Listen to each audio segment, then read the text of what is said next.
Said, we good to go? Well, good morning, everyone.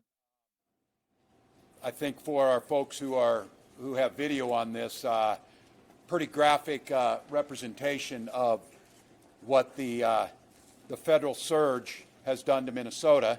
One aspect of it, we know the things you see on TV. We understand about the with Alex and Renee's killing, with the other shootings, with all the things that are happening. We've covered, and I'm grateful to all of you, covered extensively the disruptions to our schools, to our hospitals. I think one that's on here, and we were just saying some of the heart and soul of our communities is our food and hospitality and restaurant industry. You're going to hear from Patty, Saeed, you'll hear from Commissioner Verelik, from Deed, what the impact of it is. Well, the impact is pretty clear right here. This place should be hopping. This place should be full. We should have the 4 employees that would be working this kitchen be working here. They're not, which the trickle-down effect of that is, how do they make rent? How do they pay for food? How do they do the things they need to do? And so I think it's been clear over the last nearly 3 months now that we are long past this being anything about immigration. Again, I'm grateful for the great reporting that's been done. Of all the people that have been detained by ICE, 14% fall into that worst of the worst. Those are the people that we know about. We're seeing continuous stories about the conditions at the Whipple building and others, the horrific stories of Liam and the number of children that have spiked up that are in detention, all in the name of making our communities safer, none of which is true. We're here today to highlight the economic impact, and this is going to take some time as it shakes out, and it will be an ongoing, rolling hit that is happening to these businesses. And Saeed just mentioning, we just want to get back to do what we do best, normal, cook food for our neighbors, make some money, and go on about our lives. The incredible disruption that has been caused by what can only be described as a federal retribution campaign, and I say that because I'm not searching for words. That's exactly what the President of the United States called it, a retribution campaign against Minnesota.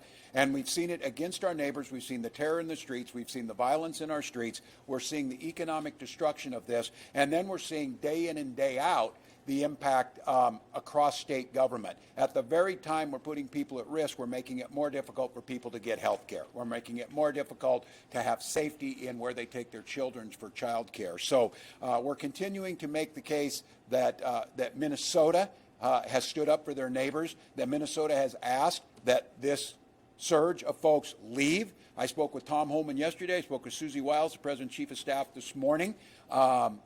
We're very much in a trust but verify mode, but it's my expectation, and we will hear more from them, I think, in the next day or so, that we are talking days, not weeks and months of this occupation, and it's an expectation that we will continue to get cooperation on joint investigations of the crimes that were committed or potentially committed against Minnesotans, and then a backing off of the unprecedented. What happened when they said this retribution campaign, the very unqualified cabinet secretaries all took that as free rein to come to Minnesota and bring retribution to us. So if you were the Department of Transportation, you did it. If you were the Ag Department, you did it. If you were DHS, you did it. If you're Dr. Oz, you did it. If you're O'Neill, you did it. All of them came to get in the news, and all of them came in all aspects of whether it was holding money, whether it was trying to file charges against people, or things that might not seem like they would be that impactful. Data request, millions and millions of pages of data request, which is fine by me. We do it in Minnesota, but they don't even have any people working at these agencies, so they request the data and they don't go anywhere. The people who are the attorneys that should actually be prosecuting on ICE cases, the lead prosecutor quit yesterday.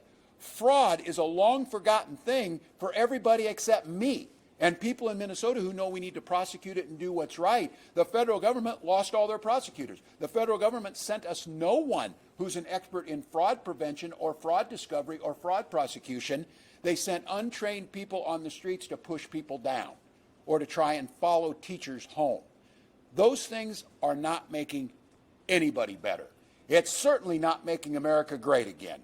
And here in Minnesota, we're here today to make the case that this needs to end, but more importantly, Minnesota's going to do what we've seen our neighbors do on the streets. Stand up for each other, try and make things better for each other. I'm going to turn this over to Commissioner Verlick here to talk a little bit about this, but I would preview for all of you as we get ready to move into the legislative session. We're working with our partners. We're listening to people like Patty who are telling us this is what we need, and we, I think, here later this week, or we'll try and get something out, put a package of relief together, especially focused around businesses. Very much we had to do this during COVID.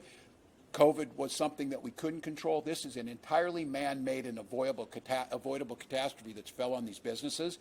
But I think it's still important for us to put something together to make sure that they get back on their feet. These are resilient folks. These are entrepreneurs. They know how to make things work. But what has been brought upon them without a little bit of help is going to be very difficult. And the sad part about this is if, again, totally avoidable, totally should not have happened and have nothing to do with immigration, ends up putting businesses out of work or out of business, that is totally unacceptable. So we're going to continue to push on this. We're continuing to gather the data. Grateful for the partners in the trade groups, the hospitality groups, and all of those that are helping us put that together. And then turning it to DEED, which was highly successful, highly targeted during COVID, about some of that relief. So I'll turn it over to DEED Commissioner Verlick. Thanks so much, Governor. Thanks, everybody, for gathering today. Thank you, First Lady, Senator Clark, as well, for being here, along with the other speakers you will hear from in a moment. We're here at Malcolm Yards, which is such a happy place normally. It's obviously a beautiful space, and DEED takes special pride in this one because we have worked with Patty and her husband with grant funding over time as well to help develop this so that it can be the wonderful gathering place that it is. I think it's literally that table or that one where we've, Governor, don't tell anybody, but had Commissioner Happy Hour in this location. So I speak from experience in saying how wonderful are the offerings that are here.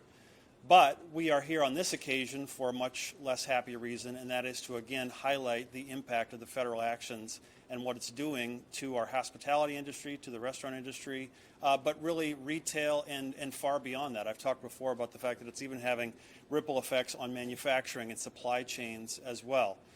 It was a few weeks ago that we gathered at a restaurant in St. Paul to highlight some of these impacts, and then also the governor had made the declaration of Shop Local for the month of February as part of our Shop Local Stand Together effort. So in the intervening time, we have had lots of other local areas that have announced similar activities. We have had funds popping up to try to help businesses.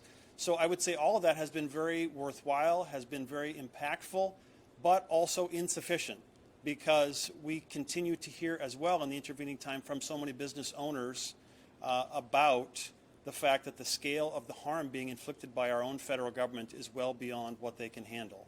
And so Patty, who owns this place, is one of the owners that we heard from, again, underscoring the fear on the part of employees who would otherwise be here helping to make this place operate, fear on the part of customers, and fear generally. So it is great news, of course, that the posture seems to have changed at the federal level towards their activities here in Minnesota. But as the governor said, it's a trust but verify situation. And frankly, the fear that has been sown, I haven't really noticed any reduction in that. And so the harms, the economic impact that we're seeing are as strong as ever. You're starting to see some estimates of how much that is. City of Minneapolis put out an estimate of, I think, $100 million in lost revenue since this began. DEED, our agency, works with the federal government, the Bureau of Labor Statistics, to put out numbers on unemployment, et cetera. Those, of course, have been delayed for a variety of reasons at the federal level, and it takes time for these impacts to filter into our numbers. We fully anticipate seeing them there, though, as well, because it's disheartening in that Minnesota has been outperforming on job growth on a year-over-year basis relative to the national average. But in this case, unfortunately, we have our own federal government who is impeding that progress. So we want to thank everyone who has generously opened their pocketbooks and helped to support businesses during this time of survival. We want to encourage everyone to continue doing that and to hear just how urgent it is. I'll pass it over to Patty now to talk about what it looks like from her perspective. Thank you.